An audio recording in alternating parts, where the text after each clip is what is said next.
Hey there, and welcome to Hughes From The Heart. I'm Spencer Hughes. I hope you're doing well today. Hope your day is going right. Your week is shaping up. And if it's not, hopefully that'll change for you tomorrow, or very soon at least. Things don't always go the way we'd like them to, but they do always go. They always go and they always flow, and sometimes we just have to flow with them. That's what this podcast is all about, really. It's all about flow. If you like what you hear and you're not already subscribed, I would love it if you would subscribe to my podcast. It makes me so happy to add new people. Big new hearts joining the sea of positivity and good cheer and goodwill. And a podcast that focuses on love, kindness, compassion, friendship, health, the things that matter. No political bickering here, no back and forth screaming and shouting, no posturing, just a lot of support. Join it today, patreon.com/Spencer Hughes. Check it out. I'd really love it if you did. I've lost 10 pounds in about 2 weeks, and I did think I could do it, obviously. I don't want to say that. Let me rewind that. I obviously did think I could lose the weight. I didn't know it would be 10 pounds, but I am doing it not on keto or schmito or fito. No offense to those who follow dietary trends and fads and diets of the week and diets of the year and diets of the month. There's a reason why you don't talk to a lot of people that are, I've been on Atkins for 29 years. You don't really hear that. You hear people who are very excited about Atkins. I was on Atkins. I lost 40 pounds on Atkins. And then guess what? I gained 60 pounds when I stopped Atkins. And I know what you're saying. Well, why don't you just keep going, man? Like, why did you stop? Well, because it's unsustainable. Most diets are unsustainable. They work while you're on them. And the minute you're off them, you balloon again. So that's why I have chosen not to pursue the flavor of the month or the flavor of the year, or the flavor of the decade. And I've chosen to do something that is far simpler and far more accessible to most people. It doesn't involve buying different kinds of foods at the supermarket necessarily, and it doesn't involve getting all your family on board. That's the tough thing with diets too, is that you're on a diet, nobody else is. It's tough when you cook a family dinner, isn't it? It doesn't involve any of that stuff. It has to do mainly with being mindful of my calories. Yes, we bring up that word mindfulness a lot on this podcast. It involves being mindful of caloric intake. And on the flip side, with my Fitbit Versa 2, I see how many calories I am burning at the same time. Another thing I am working on is portion control. Now, we're going to talk about the differences between serving size and portion size more in depth in another podcast. But there is a difference between serving size and portion size. And once you see what exactly the serving size is, you will never eat the same way again. Unless you absolutely don't care about your health, you don't care about what you consume, or maybe you're Michael Phelps and you burn off hundreds of thousands of calories in a week. I don't know. But you will care. You will start to care when you take inventory of what it is you're consuming. An example, the other day, and I'm not a big cereal guy, but I was craving a little bit of cereal the other night when I came home. It was like 9 o'clock at night, probably a terrible time to have cereal.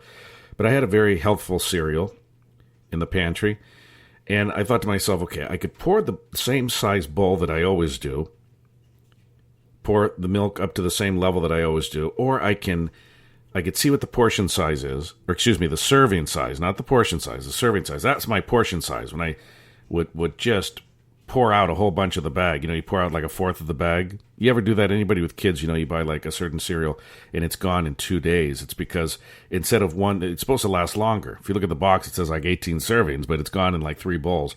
That's because we are overeating. It's plain and simple. We're overeating. And I took a measuring cup and I measured what an exact serving is. It said like 180 calories, whatever. I measured what it was. It was so little. It was so little, and I think 90% of us either don't care or we don't know, or a little bit of both. That what we pour into that cereal bowl is way, way more than a serving. So I poured the exact serving down to the down to the tiniest measurement. Tiniest measurement. And then I did the same thing with the milk. I was still satisfied, but guess what? I had about a fifth of that bowl filled. And that's what a serving size on average is of a bowl of cereal. Now, the food companies know this.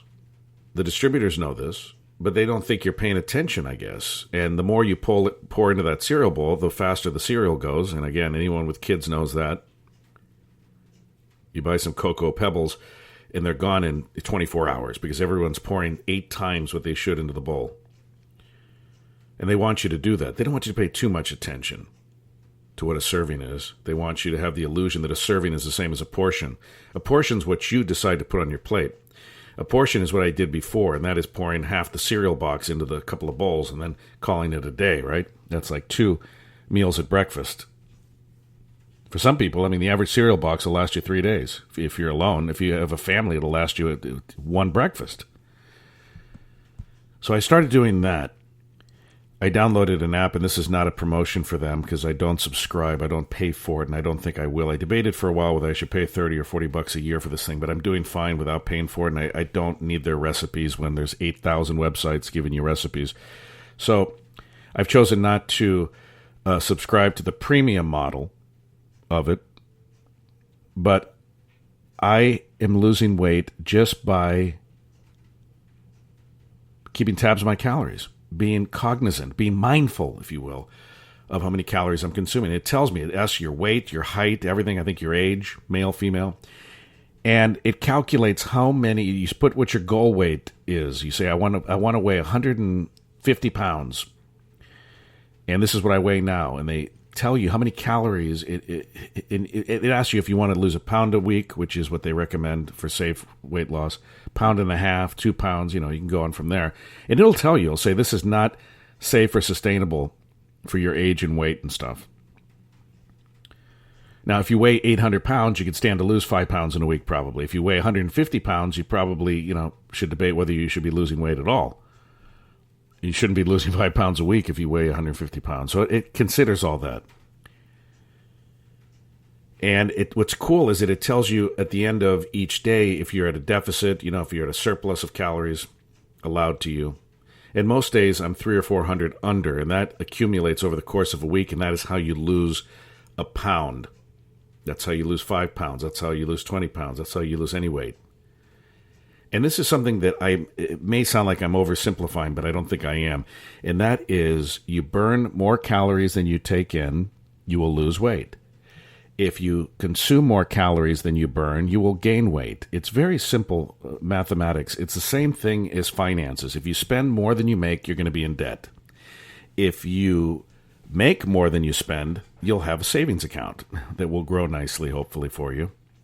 But isn't it? I mean, it really is. We overcomplicate things as humans. We overcomplicate our lives so much by trying to make it out. It's about keto. It's about this. It's about Mediterranean diets. It's really, when you get right down to it, I'm not talking nutrition here, because obviously if I'm allotted 2,000 calories a day and I eat 2,000 calories worth of chocolate cake, I'm not going to be a very healthy human being. So obviously it depends on where those calories are coming from as well. But strictly from a mathematical formula, if you consume more calories than you burn, you're going to gain weight. Simple. You're going to gain weight. You might get fat. You might get whatever term you want to use. And if you burn more calories in a given day than you consume, you're going to lose weight. You're going to lose weight. It's the law of the universe. It's the law of mathematics. It's the law of everything. You can't deny it. There's nobody that burns more calories than they consume and then gains 100 pounds in a month. It's impossible. It's physically, it defies the laws of nature. Can't have it. So I'm doing portion control, I'm counting my calories, and I'm keeping up to 10,000 steps a day on average. Only about 1 day a week do I fall under that, but usually I'm at 10,000 plus with still like an hour or two in my day. And I like that because that means I'll get another 2,000 steps in maybe. So that's how I've done it, and this is kind of what the podcast is about sometimes, health and wellness, and me sharing things with you and stories with you, and stories of good people doing good things in a good world. We'll focus on kids, as I did recently in a podcast, who raised thousands of dollars for needy families to be able to have a nice Thanksgiving dinner, and then they go out in the grocery store with their families. 9 years old and 6 years old, I believe, these sisters. And They collected thousands. The mom started a GoFundMe page as well to add even more, and now they're going to be able to feed dozens and dozens and dozens of families this Thanksgiving. And what a beautiful thing that is. So I showcase stories in the news while the news wants to focus on impeachment, and the news wants to tell you that everything's going wrong and everything's about climate doom and gloom and the sky's falling and we're all going to die. Yes, we are all going to die. And that's really kind of the point of it all, isn't it? We're all going to die. As Robin Williams said in Dead Poets Society, and I'm paraphrasing, all of us at some point, our hearts will stop beating, we will turn cold, and we will die. We are food for worms. I don't believe that. I believe the spirit lives on, and there's a far better future for us when we die than being food for worms. But, excuse me, on the premise of it, he's absolutely correct. That's what happens to our physical bodies anyway. So we don't have a lot of time. We have a good amount of time, really, but in the whole scheme and calendar of the universe and the passage of the millennia, we don't really have a whole lot of time. So we could spend it bickering with each other, fighting with each other. We can talk about who's right and who's wrong, and we could talk about politics to the right, left, and center, and we could talk about my God being better than your God and all this other nonsense. Or we could just be nice human beings to each other. And for too many decades of my radio career, I chose the former, and now I'm choosing the latter. I'm choosing the latter. And I hope you will join to choose that with me as well. Join this podcast, won't you? Patreon.com/Spencer Hughes. If you like what you heard on this free version of it, then please consider joining it. Click Become a Patron at patreon.com/Spencer Hughes. And at the very least, share this free podcast with as many people as you'd like to. And maybe they will decide to join as well. I wish you a very peaceful and loving day. You do matter. You are loved. And I thank you for being here on Hughes From The Heart, the Spencer Hughes Positivity Podcast. I hope we have the opportunity to chat together again soon.